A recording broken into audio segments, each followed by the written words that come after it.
মুভির শুরুতেই সায়রা নামের এক মেয়েকে দেখানো হয় যে তার বন্ধুর পার্টিতে যেতে চায়, কিন্তু তার বাবা তাকে যেতে দেয় না। তার বাবার নাম থাকে ডন। তার বাবা সায়রার সাথে সবসময় খুব স্ট্রিক্টলি ব্যবহার করে। তখন সায়রা তার মাকে বলে, মা তুমি তো বলেছিলে আমি পার্টিতে যেতে পারবো। তার মা বলে, আচ্ছা ঠিক আছে, আজকে ছেড়ে দাও, অন্যদিন চলে যেও। সেখানে সায়রার বড় বোনকেও দেখানো হয়। তারপর দেখা যায় সায়রা তার বন্ধু ক্রিস্টোফারের সাথে রাতের বেলা লুকিয়ে সেই পার্টিতে চলে যায় এবং সারা রাত খুবই আনন্দ করে। পরের দিন সকালবেলা সায়রা যখন ফিরে আসে তখন ডন তাকে দেখে ফেলে এবং তাকে খুবই বকাবকি করে। সায়রা তখন রাগ করে তার নিজের রুমে চলে যায়। সায়রার মা ও বোন তখন তাকে সান্ত্বনা দেওয়ার জন্য সায়রার রুমে যায় এবং তারা তিনজনে গল্প করতে থাকে। তখন সায়রা তার মা ও বোনকে বলতে থাকে, আর 3 মাস পর আমার 18 বছর হয়ে যাবে, তখন আমি এখান থেকে চলে যাব। আমার এক ছোটবেলার বন্ধু আছে তার কাছে, তখন আমার আর কোনো কিছুতে বাধা থাকবে না এবং আমি খুবই সুখে থাকব। এই সব কথা সায়রার বাবা বাইরে দরজা থেকে শুনে ফেলে এবং এটি শুনে তার খুবই রাগ হয়। সে গিয়ে তাদের বেসমেন্টের রুম খোলে এবং সে একটি সুযোগের অপেক্ষায় থাকে এবং একদিন সেই সুযোগ চলেও আসে। তারপর দেখানো হয় একদিন সকালবেলা সায়রা তার বয়ফ্রেন্ডের সাথে কথা বলতে থাকে এবং তার মা ও বোনও বাসায় থাকে না। বাসায় শুধু থাকে সায়রা ও তার বাবা। তখন সায়রার বাবা সায়রাকে বলে, সায়রা আমি কিছু জিনিস বেসমেন্টে রাখতে চাই, তুমি দয়া করে আমাকে একটু সাহায্য করে দাও। সায়রাও সরল মনে তার বাবাকে সাহায্য করতে যায়। তারা যখন একটি বক্স নিয়ে বেসমেন্টে নামে, সায়রা দেখতে পায় বেসমেন্টের ভিতরে আরও একটি সিক্রেট রুম আছে যেটা সম্পর্কে সায়রার কোনো আইডিয়াই ছিল না। তখন সায়রার বাবা অর্থাৎ ডন সায়রাকে অনেক কথায় ভুলিয়ে সেই সিক্রেট রুমে আটকে রেখে চলে যায়। সায়রা অনেক চিৎকার করতে থাকে তার বাবাকে এইখান থেকে বের করে দেওয়ার জন্য, কিন্তু ডনের মনে কোনো মায়া দয়াই জাগে না। তখন সায়রা সেইখানে একটি পাসওয়ার্ডের কোড দেখতে পায়। সে সেই পাসওয়ার্ড কোডটি খুলতে চেষ্টা করে, কিন্তু সে বারবার ভুল কোড দেওয়ায় পাসওয়ার্ড তো খুলেই না, উল্টো গিয়ে লাইটও অফ হয়ে যায়। তখন সে জোরে জোরে চিৎকার করতে থাকে। তখন সায়রার বাবা অর্থাৎ ডন বাইরে থেকে শুনতে পায় সায়রা চিৎকার করছে। তখন সে বুঝতে পারে আসলে ভেন্টিলেটর দিয়েই শব্দটি আসছে, কারণ সিক্রেট রুমটি ছিল সাউন্ড প্রুফ, শুধুমাত্র ভেন্টিলেটর দিয়েই সাউন্ড আসা সম্ভব ছিল। তাই ডন গিয়ে সেই ভেন্টিলেটরটাও আটকে দেয়। তখন আর বাইরে থেকে কোনো শব্দই শোনা যায় না। তারপর যখন রাতে সায়রার মা ও বোন ফিরে আসে তারা অনেকক্ষণ অপেক্ষা করে। তারা দেখতে পায় সায়রা ফিরছে না। তারা খুবই চিন্তিত থাকে, কিন্তু ডনের ভেতর কোনো চিন্তাই দেখা যাচ্ছিল না, কারণ সে জানে ভালো করেই সে কি করেছে। পরের দিন সায়রা আবারও চিৎকার করে হেল্প চাইতে থাকে এবং সেই দরজাটা পাসওয়ার্ড দিয়ে আবার খোলার চেষ্টা করে, কিন্তু সেই রকম ভাবেই লাইট আবার অফ হয়ে যায়।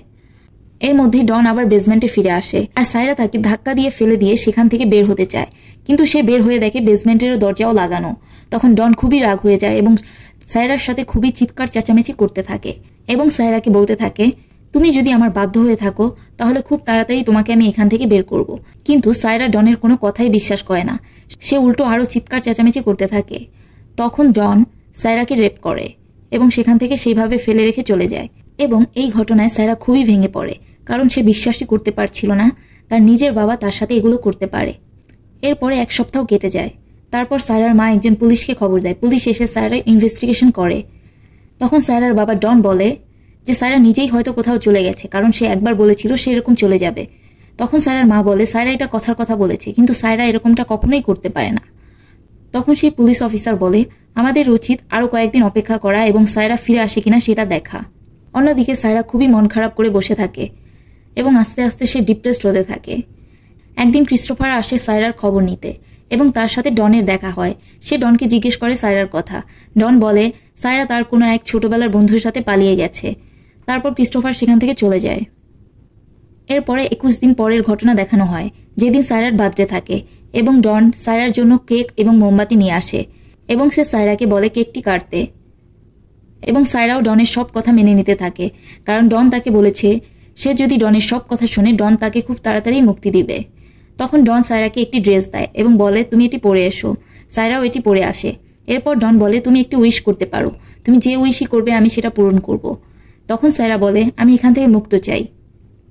তখন ডন বলে এই উইশ তো আমি তোমার পূরণ করতে পারবো না, তুমি অন্য কিছু চাইতে পারো।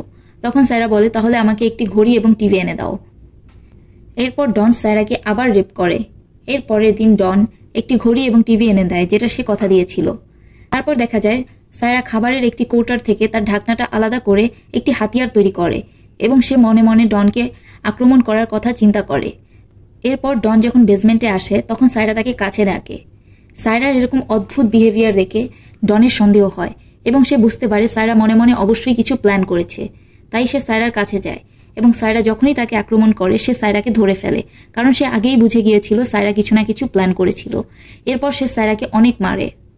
এরপরে দেখতে দেখতে 1 বছর কেটে যায় এবং দেখানো হয় সায়রা এখন প্রেগন্যান্ট এবং কিছুদিন পরে সায়রা একটি বেবি গার্লের জন্ম দেয়। কিন্তু ডন সেই বেবি গার্ল দেখে খুবই রেগে যায়। এরপরে 4 বছর পরের ঘটনা দেখানো হয়, যেখানে দেখা যায় তার মা খুবই চিন্তিত থাকে কারণ সায়রার কোনো খোঁজ পাওয়া যাচ্ছিল না। এরপর দেখানো হয় সায়রা আবারও প্রেগনেন্ট এবং অপরদিকে ডনের প্রমোশন হয় এবং সে এসে এই খবরটা তার ফ্যামিলিকে দেয় এবং সায়রার মা বলে এখন আমাদের উচিত কোনো একটি ইনভেস্টিগেটর হায়ার করা এবং সায়রার খোঁজ করা। কিন্তু ডন এই কথা শুনে রেগে যায় এবং সেখান থেকে চলে যায়। এরপর দেখানো হয় মা মেয়ে মিলে বেসমেন্টে টিভি দেখে সময় কাটাচ্ছে এবং এর কিছুদিন পরে সায়রার আরেকটি বেবি হয়, কিন্তু এবার তার ছেলে হয়। এরপর দেখানো হয় একদিন সায়রার মেয়ে খুবই অসুস্থ হয় কারণ তার জ্বর হয়েছিল এবং সে সেটা ডনকে জানায়, কিন্তু ডন সায়রার মেয়েকে ডক্টরের কাছে না নিয়ে গিয়ে নিজেই কিছু ওষুধ নিয়ে আসে। তখন এইগুলো দেখে সায়রা খুবই রাগ হয় এবং তাদের ভিতরে খুবই ঝগড়া হয়। এরপর দেখানো হয় ক্রিস্টোফার আরেকদিন সায়রার খোঁজ করতে আসে এবং তার সাথে তার বড় বোনের দেখা হয়। তখন ক্রিস্টোফার তার বড় বোনকে বলে সে আরেকবার যখন সায়রার খোঁজ করতে এসেছিল তখন তার বাবার সাথে তার দেখা হয়েছিল এবং তার বাবা ডন তাকে জানিয়েছে সায়রা কোনো এক ছোটবেলার বন্ধুর সাথে পালিয়ে গেছে। তখন সায়রার বড় বোন জানায় এরকম কিছুই নয়, সায়রা এরকম কখনোই করতে পারে না, বরং তার আরো উল্টো সন্দেহ হয় হয়তো তাদের বাবাই সায়রাকে কোথাও লুকিয়ে রেখেছে। এর পরের ঘটনায় দেখানো হয় ডন এবং তার স্ত্রীর ভিতরে খুবই ঝগড়া হয় সায়রাকে নিয়ে, কারণ ডন সায়রাকে খোঁজার ব্যাপারে কোনো রকমের আগ্রহী প্রকাশ করছিল না। ঝগড়ার এক পর্যায়ে দেখা যায় সায়রার মা অর্থাৎ ডনের স্ত্রী সেখান থেকে রাগ করে চলে যায় এবং ডনও তার পিছন পিছন চলে যায় এবং যাওয়ার সময় তার পকেট থেকে বেসমেন্টের চাবিটি পড়ে যায়। তখন সায়রার বোন সেই চাবিটি নিয়ে বেসমেন্টে যায় এবং সে দেখতে পায় বেসমেন্টে প্রতিদিনের ব্যবহার করা বিভিন্ন জিনিসে ভরা। সে বুঝতে পারে না এই সব জিনিস এইখানে কি করছে, কিন্তু এর ভিতরেই ডন সেখানে চলে আসে এবং সায়রার বোনকে সেখান থেকে চলে যেতে হয়। এর পরের সিনে দেখানো হয় সায়রা আবারও প্রেগনেন্ট হয় এবং সে তৃতীয় একটি বাচ্চার জন্ম দেয় এবং এই বাচ্চাটিও হয় ছেলে। তখন সায়রা ডনকে বলে এই বাচ্চাটিকে যেন তার মায়ের কাছে দিয়ে আসা হয়। তখন ডনের মাথায় একটি আইডিয়া আসে, সে একটি চিঠি লিখে সেই বাচ্চাটিকে তাদের দরজার সামনে ফেলে আসে। বাচ্চাটি যখন কান্না করতে থাকে সেই কান্না শুনে ডনের স্ত্রী অর্থাৎ সায়রার মা বাইরে আসে এবং একটি বাচ্চাকে দেখতে পায় এবং সাথে একটি ছোট চিঠিও দেখতে পায়। সেই চিঠিতে লেখা থাকে, মা আমি সায়রা বলছি, এটি আমার সন্তান, কিন্তু আমার অর্থনৈতিক অবস্থা এতই খারাপ যে আমি এই বাচ্চাটিকে লালন পালন করতে পারছি না, তাই তুমি আমার হয়ে এই বাচ্চাটির দেখাশোনা করবে। চিঠিটি পড়ে সায়রার মা খুবই আবেগ আপ্লুত হয়ে যায় এবং সাথে সাথে সে বাচ্চাটিকে কোলে নেয় এবং সে ডনকে জানায় সেই এই বাচ্চাটির দেখাশোনা করবে। সে বাচ্চাটিকে নিয়ে ভেতরে চলে যায় আর তখনই ডন দেখতে পায় সেই ঝুড়িতে আরেকটি চিরকুট অর্থাৎ আরেকটি চিঠি পড়ে আছে। এই চিঠিটি সায়রা লিখেছিল।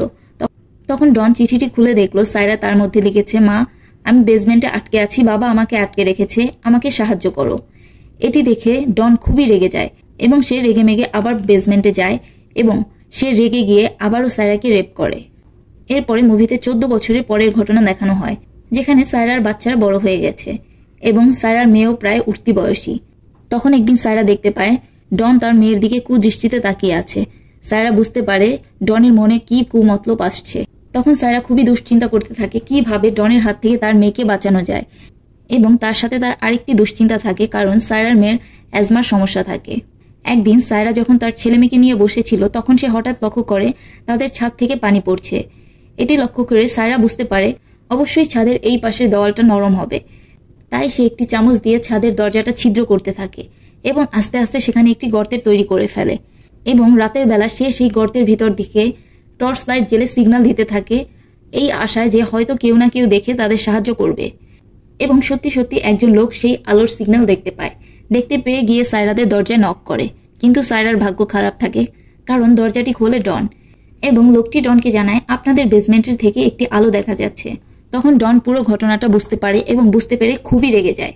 সে রেগে গিয়ে বেসমেন্টে ফিরে যায় এবং সায়রাকে খুব মারে।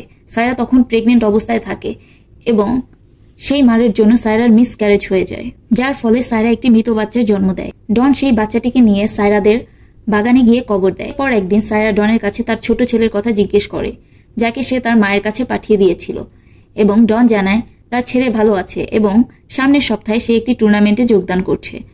এগুলো শুনে তার অন্য বাচ্চারাও জিজ্ঞেস করে, আমরা কবে বাইরে যাব, আমরা কবে খেলাধুলো করব। তখন ডন জানায়, তোমার মাকে বলো, তোমার মা যেদিন থেকে আমার সব কথা শুনবে এবং আমার কথা অনুযায়ী চলবে সেদিনই তোমরা বাইরে যেতে পারবে। তখন সায়রা ডনকে বলে কোনো দরকার নেই। এরপর বাচ্চাদের হয়ে সে ডনের কাছে ক্ষমা চেয়ে নেয়। এরপর ডন সেখান থেকে চলে যাওয়ার পরে বাচ্চাদের সাথে সায়রার খুবই তর্ক হয়ে যায়।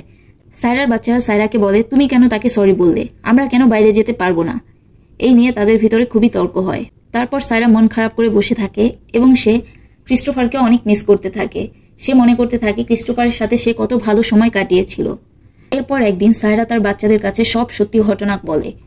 ডন তার বাবা এবং ডন তার সাথে কি কি করেছে এগুলো সব বলে এবং সবকিছু শুনে বাচ্চারা খুবই শকড হয়ে যায় এবং সায়রার বড় মেয়ে এতটাই শকড হয়ে যায় যে তার আবার অ্যাজমার প্রবলেম শুরু হয়ে যায়। এরপর ডন এসে যখন জানতে পারে সায়রা তার বাচ্চাদের সবকিছু বলে দিয়েছে, তখন ডন সায়রাকে আবার মারতে যায়, কিন্তু এইবার সায়রার ছেলে ডনকে বাধা দেয় এবং সে তার মাকে রক্ষা করে। তখন ডন রাগ করে সেখান থেকে চলে যায় এবং পানিশমেন্ট হিসেবে সেখানে লাইট অফ করে দেয়। এরপর দেখানো হয় যে কিছুদিন পরে ডনের চাকরিটা চলে যায় এবং আস্তে আস্তে তাদের সেভিংসও শেষ হতে থাকে। তখন সায়রার মা ডনকে প্রশ্ন করে, আমাদের এত এত সেভিংস কোথায় যাচ্ছে, কিভাবে এত তাড়াতাড়ি শেষ হয়ে যাচ্ছে।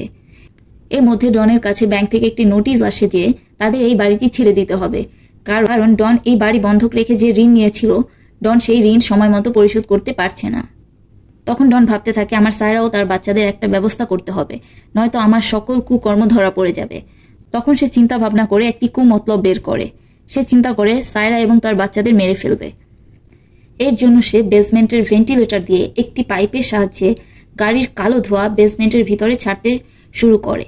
কিন্তু এর ভেতরেই সায়রার ছোট ছেলে যে তার মায়ের কাছে ছিল সে চলে আসে এবং তার পুরো প্ল্যানই অসফল হয়ে যায়। এইভাবেই দেখতে দেখতে 20 বছর কেটে যায়। একদিন সায়রার মেয়ে খুবই অসুস্থ হয়ে পড়ে এবং তার সাথে তার খুবই শ্বাসকষ্ট হতে থাকে, যার ফলে তার অবস্থা খুবই খারাপ হয়ে যায়। তখন সায়রা ডনকে বলে যেভাবেই হোক তার মেয়েকে হসপিটালে নিয়ে যেতে হবে, কিন্তু ডন তাকে একদম না করে দেয় যে কোনোভাবেই সম্ভব না, তাদের বেসমেন্ট থেকে কোনোভাবেই বের হওয়া চলবে না। কিন্তু দেখা যায় সায়রার মেয়ের অবস্থা খুবই খারাপের দিকে যেতে থাকে এবং একসময় সে অজ্ঞান হয়ে যায়। এইসব দেখে ডন শেষমেশ রাজি হয়ে যায়, কিন্তু সে বলে শুধুমাত্র সায়রার মেয়ে এবং সায়রাই বের হতে পারবে, সায়রার ছেলেকে এই বেসমেন্টেই থাকতে হবে।